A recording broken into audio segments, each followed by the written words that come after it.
안녕하세요. 3분 공부입니다. 자, 오늘은 2021학년도부터 2024학년도까지의 데이트제도 변화에 대해서 알려드리도록 하겠습니다. 자, 코로나로 인해 우리 생활에서 많은 것들이 변해가고 있습니다. 그 중에 변하지 않았으면 하는 게 있는데요. 대입제도가 바로 그겁니다. 그런데 대입제도가 매년 조금씩 변해가고 있네요. 교육은 100년 대계라고 하는데 요즘엔 100일 대계 같습니다. 작년 조국 사태로 인해 학종의 공정성 시비가 있었습니다. 이에 교육부는 13개 주요 대학의 학종 실태 조사에 들어갔고, 그 결과 과학고, 외고 국제고, 자사고, 일반고 순의 서열화를 드디어 발견했습니다. 그리고 3년치 고교 생활을 단 5분 이내에 확인하는 놀라운 능력도 있다는 걸 확인했습니다. 딱 보면 안다는 거죠. 결국 이런저런 이유로 대입제도 공정성 강화 방안이 나오면서 2021학년도부터 2024학년도까지 대입제도의 변화가 생기게 되었습니다. 지금부터 어떤 변화가 있었는지 자세히 설명드리도록 하겠습니다. 첫 번째, 학생부 비교과 영역 축소. 학생부의 교과활동 중 고3은 방과후활동과 영재 발명교육 실적이 대입에 반영되는데, 고1, 2는 방과후활동 내용을 학생부에 아예 기록할 수 없고요. 현재 중3이 고등학교에 입학하는 내년부터는 영재 발명교육 실적을 기록하기는 하나 대입에는 반영하지 않기로 했습니다. 동아리 활동에서는 고3은 모든 것이 가능하지만 고1, 2는 정규 동아리가 아닌 자율 동아리는 1년에 1개만 기록하고요. 소논문은 아예 기록할 수 없습니다. 중3은 자율 동아리 내용을 기록은 하지만 대학교에 알리지 않기로 했어요. 당연히 소논문은 기록할 수 없고요.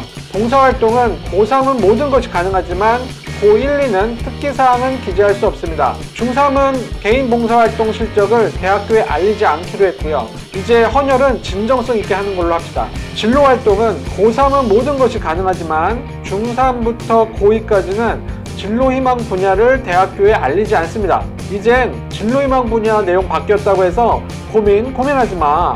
수상 경력은 고3은 교내 수상 모든 것이 가능하지만 고1, 2는 학기당 한 건만 대입에 반영하고 중3은 하나도 반영하지 않기로 했어요. 학생부 기록은 됩니다. 독서활동은 고1부터 3까지는 도서명과 저자만 기록해서 대학교에 알려주는데 중3은 대학교에 알려주지도 않아요.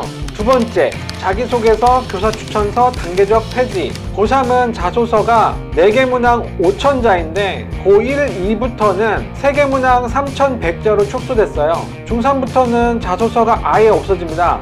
이제 소설 쓰지 않아도 돼요. 교사추천서는 고2부터 완전 폐지됩니다. 세 번째, 학종 운영 투명성 강화. 올해부터 출신 고교의 후광 효과를 차단하기 위해 고교 정보를 블라인드 처리하여 대학에 전송합니다. 대입의 모든 과정에서 내가 어느 고등학교 출신인지 모르게 했어요. 이젠 정말 면접이 완전 중요해질 것 같습니다. 그리고 학종 세부 평가 기준을 개발하여 모집 요강에 의무적으로 공개함으로써 학종 선발 기준의 모호함을 보완하기로 했습니다. 네 번째, 정시 수능 전형 확대. 고2부터는 서울 소재 16개 대학을 대상으로 논술 전형과 특기자 전형을 점차 폐지하고 대신 정시 수능 전형을 40% 이상 확대하기로 했습니다. 내년 수능엔 재수생이 몰릴 것 같아요. 이상 3분 공부였습니다. 안녕!